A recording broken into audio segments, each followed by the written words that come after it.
friends, welcome back to Good Life Farm. So today is a work day here in the kitchen. I am working on a number of things. I've got a pot of caramelized onions over there. Well, I have a pot of onions caramelizing over there for a canning recipe that I'm doing. That will be coming up on my channel here in the very near future. I also have dinner going over there in the slow cooker, which will be another video coming in the near future. And right now I'm feeding my sourdough, and then I am going to make some zucchini bread. And I thought I would just bring you in the kitchen while I'm doing that. I'm not going to film like the recipe for the zucchini bread because I do have a video that I filmed a couple years ago of that particular recipe, and I'll put a link to it down below if you would like to watch it. But I just thought I would bring you in here while I'm working, and we can just chat about a couple of things. First of all, you may notice I have rearranged my kitchen. I got the microwave out of here. Now, for quite a while, this is exactly, for the most part, what my kitchen looked like. However, when our microwave died, I think it was last year, maybe the year before that,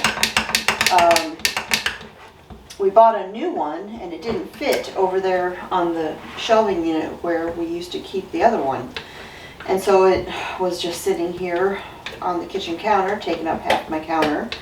And then I had moved my spice rack over to the other side, and I had wanted to hang it on the wall, but because of the spacing of the shelves, it wouldn't fit over there, because on that side of the sink there's two different light switches and an outlet, whereas over here I've got an outlet there, and that's it. So my rack can actually hang on the wall. I mean, I liked it over there, but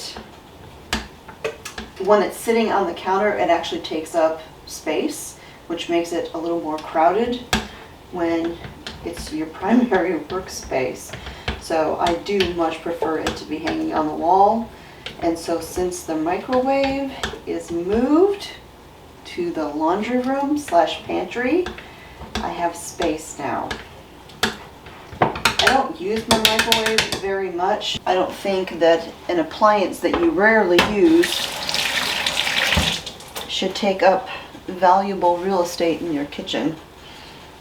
So we can easily walk into the laundry room and use it in there when we need it. I have to stir my onions every couple of minutes because I don't want them to scorch and get burnt. I want them caramelized and sweet and amazing.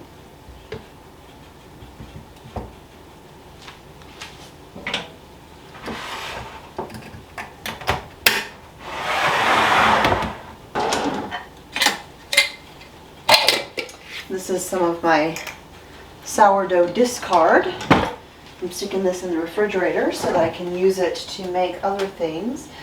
Discard will last in your refrigerator for about a week or so.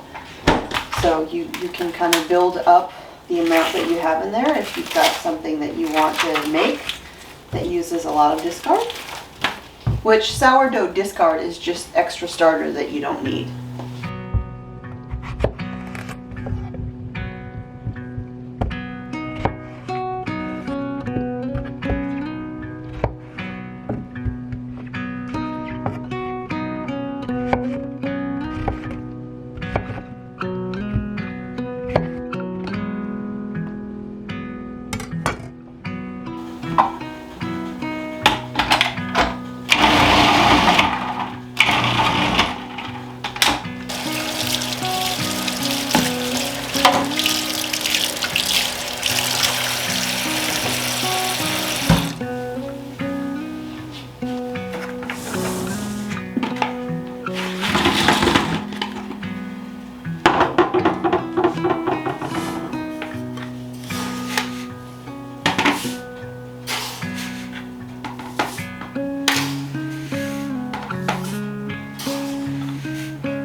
So the other thing that I wanted to talk to y'all about is something that has been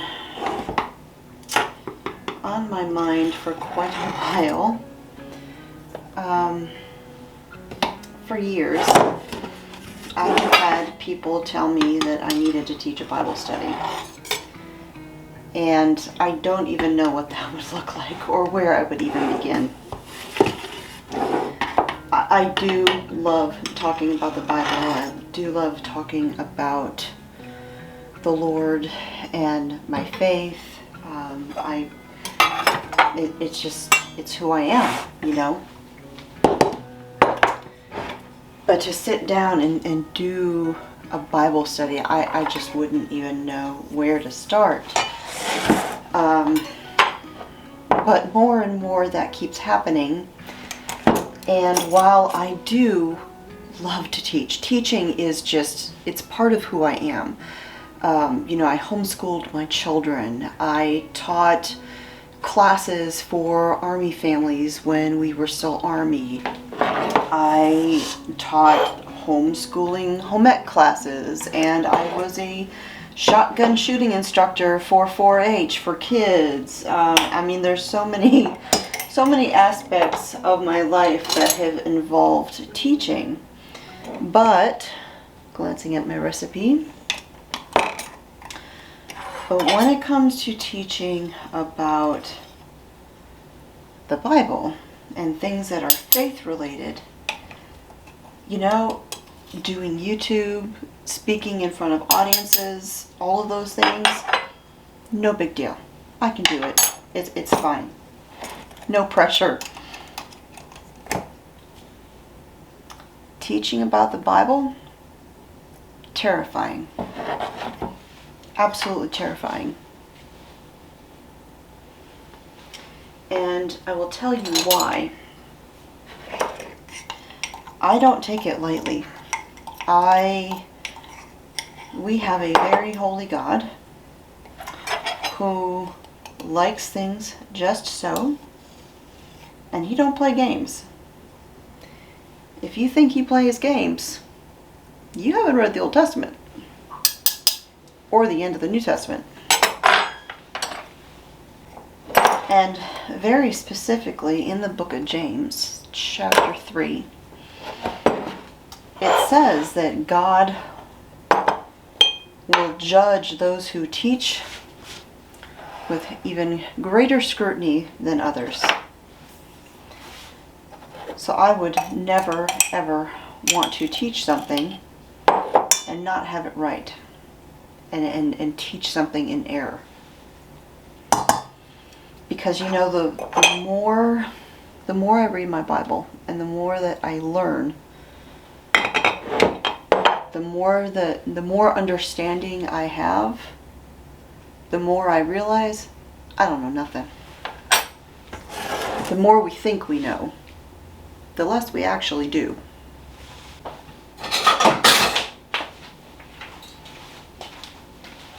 Now, I do share things from time to time, things that I'm learning, things that I've been studying, but I try to be very, very careful about what I share. I want to make sure that it's either something I really feel like God is leading me to do, or that I have all of my dots and lines crossed and everything buttoned up.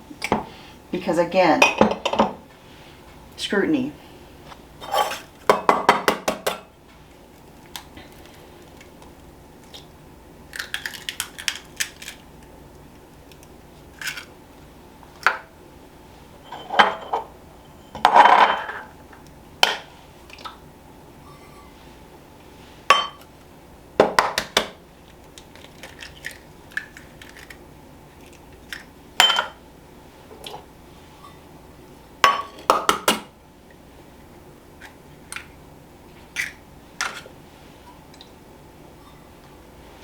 That leads me to what happened this week.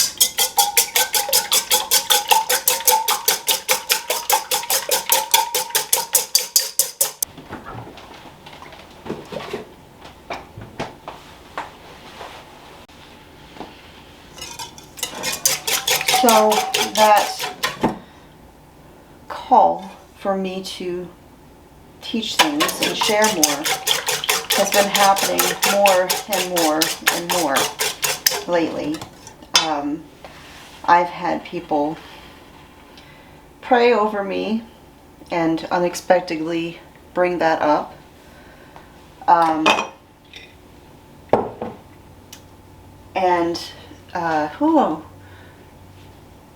Sorry, I don't like to get emotional. I'm not not an emotional person generally. But this week I went to a baby shower with a bunch of the ladies in my Bible fellowship.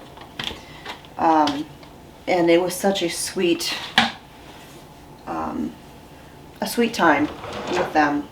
And prior to going to the baby shower that day, I had received a letter, a message from someone who had been referred to my YouTube channel here in regards to my faith. And it's somebody who lives here in the area. And, you know, I went to the baby shower. We had a wonderful time of fellowship and just, it was a very sweet time, but also a little bit of an emotional time because one of the ladies who is part of it, and actually the family who hosts our fellowship, God is calling them to another state. And this has happened so incredibly fast, and the details would blow your mind if you heard exactly how this was happening. There's no doubt in any way whatsoever that this is God orchestrated. But it doesn't mean we won't miss her. So she was there, of course, and, you know, it was a little emotional, and you could see it on her face that, you know, she was going to miss this. Not that I won't see her again, because I've already decided I'm going to be going on a trip, Lord willing, to Arkansas to visit her, and a couple other people who I know who are in the vicinity. So, but that said, you know, after the shower, I was driving home and I began praying just about what the Lord wanted me to do, because I'd had so many people reaching out to me about this. And, when people tell you over and over and over again that you're supposed to do something, you have to wonder if God isn't saying you're supposed to do this. So I began praying about it, and I asked the Lord, to show me what it is He wanted me to do, what it was I was supposed to do. And I got home, and as I was going to bed, I got another message. Someone asking me to teach. And I immediately texted my friend, and I said, okay, I need you to pray for me. And I showed her what had been sent. And her response was, wow. And my response was, wow.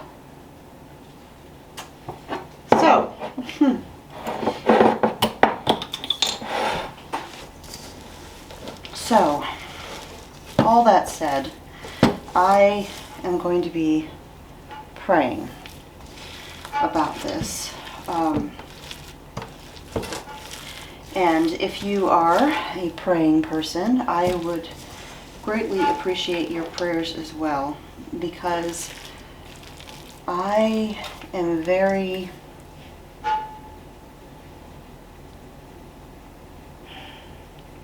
I don't want to do anything that God does not want me to do. I don't want to speak out of turn. And this truly is like the scariest thing I've ever been asked to do to me, because of how serious I take this, because of, you know, the gravity of the Word of God. I mean, I am not a minister. I know I officiated a wedding. That's not the same thing. I am not a pastor, a prophet. I am none of these things. I am a believer. I am a studier of the Word. I'm a teacher at heart. And I do think that I may be being led to do this. So I'm going to be praying about it. I will probably be fasting about it. And if God is leading me in this direction, if I am supposed to do this, then I will. But yes.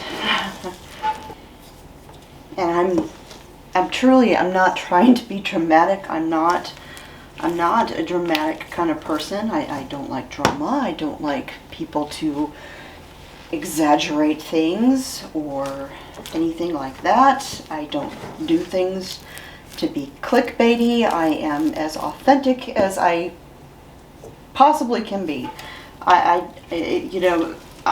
The person that you see me in my videos is me.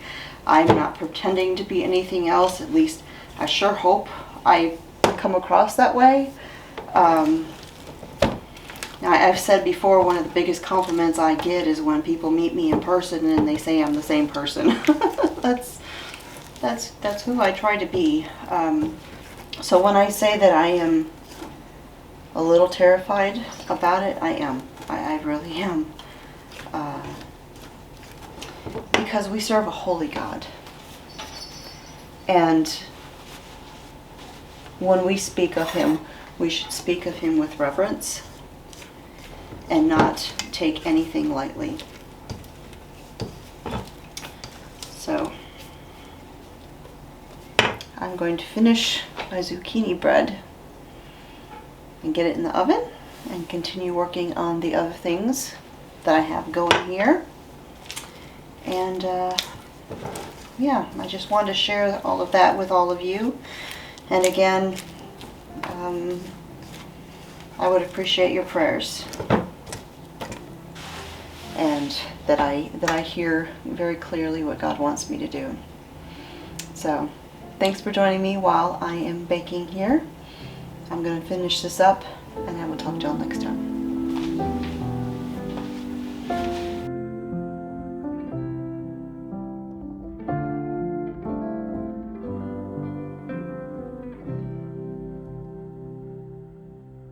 I can hear you call my name. I can hear you call my name. I can hear you call my name. Come to the table, cup runneth over. Come drink your fill. Be well.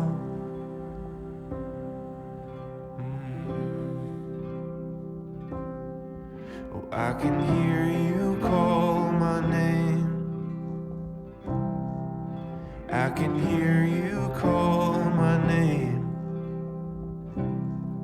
Oh, I can hear you call my name.